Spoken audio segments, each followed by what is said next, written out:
Fala pessoal, tudo bem com vocês, gente? Tudo certo? Bom, passando para atualizar informações do Internacional e nesse vídeo eu quero falar sobre a possibilidade do Vasco da Gama contratar Rodrigo Moledo, zagueiro que renovou recentemente o seu contrato e que está na mira de Paulo Brax, Abel Braga e, claro, da SAF do Vasco da Gama para a temporada de 2023. O que diz o Inter sobre este assunto?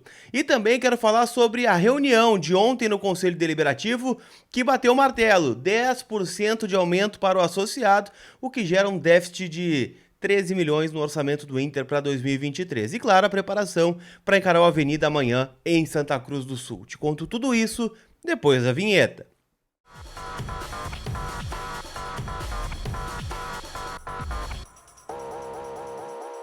Gente, vamos trocar uma ideia então, e nesse vídeo eu quero começar falando sobre Rodrigo Moledo, zagueiro do Internacional, titular no último jogo contra a equipe do Juventude, deve ser titular a princípio também contra o Avenida em Santa Cruz, mas que está despertando o interesse do Vasco da Gama nesta janela. Aliás, o Vasco anda muito interessado em jogadores do Internacional, né? Já falamos sobre o Kehler em alguns momentos, né? Já tem jogadores ex-Inter por lá também. É claro que na diretoria tem bastante ex-colorados, né? O Paulo Brax é o diretor executivo, o Abel Braga é o coordenador técnico, então é claro que o Inter seria um alvo neste momento.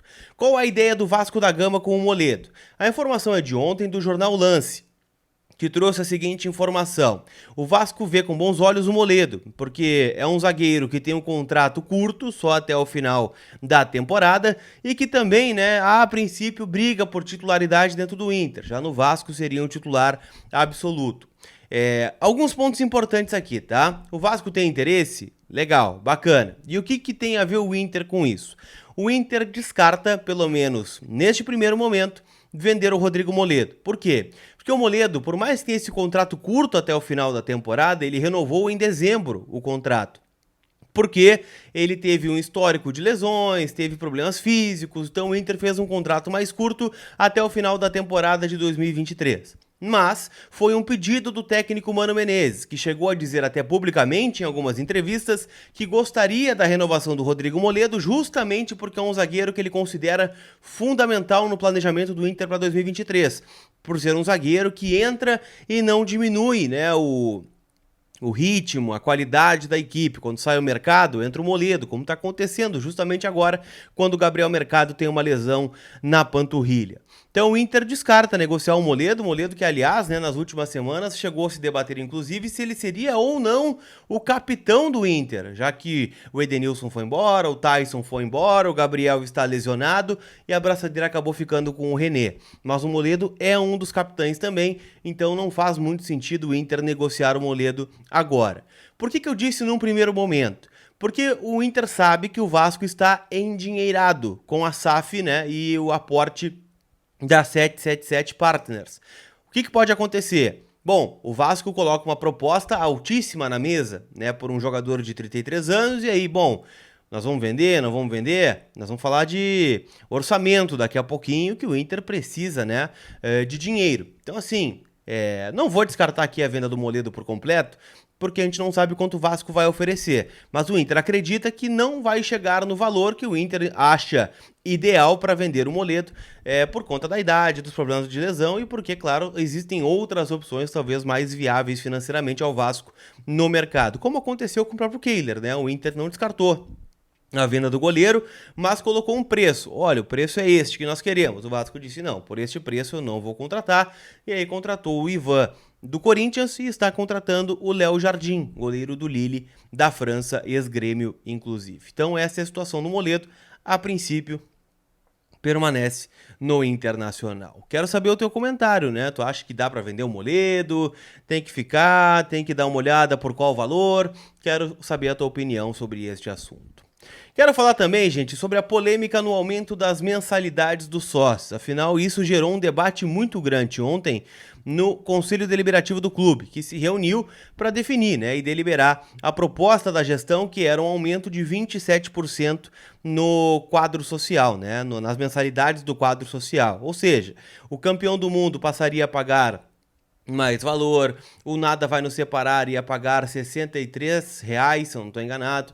Então era um aumento, né, de R$ 13 em uma modalidade, R$ 7 na outra, mas isso não foi aprovado pela mesa do Conselho Deliberativo. O que foi debatido ontem? Os movimentos, né, o povo do clube, o movimento Intergrande, outros conselheiros também bem influentes acabaram votando contra os 27%. O que foi aprovado foi um aumento de 10% na mensalidade do sócio. O que isso dá de diferença no orçamento? Vamos lá. O Inter entregou um orçamento para os conselheiros que previa uma arrecadação com mensalidades, né, dos sócios de 20 milhões de reais a mais em relação ao exercício do ano de 2021. O que mudou agora, né? Vamos sair de 27% para 10% de aumento de mensalidade. O Inter, ao invés de lucrar 20 milhões no ano, vai passar a ter uma nova receita de 7 milhões e 400 mil reais por mês, né? Então, assim, na verdade por mês nada, né? 600 mil reais por mês, 7,4 milhões ano é o que entra mais em relação à receita do associado. Isso gera um buraco de 13 milhões no orçamento, que foi aprovado pelo Conselho Deliberativo e que previa, né, os 20 milhões a mais em pagamento de mensalidade do sócio. Ficou em 7, então nós temos um buraco de 13. Então o Inter já larga neste novo orçamento deficitário em 13 milhões de reais. Lembrando, o Inter ainda tem que cumprir uma meta de 135 milhões de reais em venda de jogadores. Até agora, nada, né? Talvez um pouquinho, né? Eu trouxe aqui esses dias, né? Com jogadores que estavam fora e as pequenas vendas que o Inter fez, né? O Daniel, o Edenilson, estaria chegando em 40 milhões, mas ainda faltam 90, né? Teriam que acontecer algumas vendas bem importantes. Então, é um problema financeiro que escancara a realidade do clube também, mas quanto à questão dos sócios, você que é sócio vai ter um reajuste de 10%, exceto na modalidade Academia do Povo, a modalidade popular que permanece em R$10 mensais. Quero te ouvir sobre isso também, afinal é um tema que está repercutindo bastante. Deixa aqui nos comentários sobre o assunto. Gigante Veículos, tem o teu carro novo por lá, né? Em Capão da Canoa, carros novos, seminovos e a certeza do melhor negócio. Então, chama eles no link que eu vou deixar aqui na descrição do vídeo para trocar uma ideia. Tu tem um carro aí, tá a fim de trocar, tá namorando, já sabe o que tu tá procurando um seminovo, tá procurando uma SUV, chama o Rafa e a equipe e vai trocar de carro em 2023, começar o ano novo com o pé direito. Combinado? Link na descrição do vídeo. Pra gente fechar, eu quero falar sobre jogo, né? Afinal, amanhã tem Inter em campo contra o Avenida lá em Santa Cruz do Sul, jogo às 7 da noite no estádio dos Eucaliptos, e o Inter, a princípio, né, vai com o mesmo time que encarou o Juventude, com Keiler, Bustos, Moledo, Vitão e o René, o Johnny com o Depena, Maurício, Alan Patrick e o Wanderson com o Alemão. Existe uma pequena possibilidade do Moledo não estar neste jogo, né, por conta de dores musculares. Se não jogar, tá? É o Igor Gomes que começa, o Depena até não treinou hoje, né? Mas a princípio também não preocupa, tá? Então vamos ver o que acontece com o Internacional. Lembrando que esse jogo está disponível em KTO.com. Você pode dar o seu palpite por lá, coloca o cupom COLAR, você vai fazer o primeiro depósito, vai ganhar 20% de cashback, beleza? Então tá aqui a barrinha mágica com todos os detalhes, KTO.com te registra e vai te divertir. Beleza? Aquele abraço, tamo junto, tchau, tchau.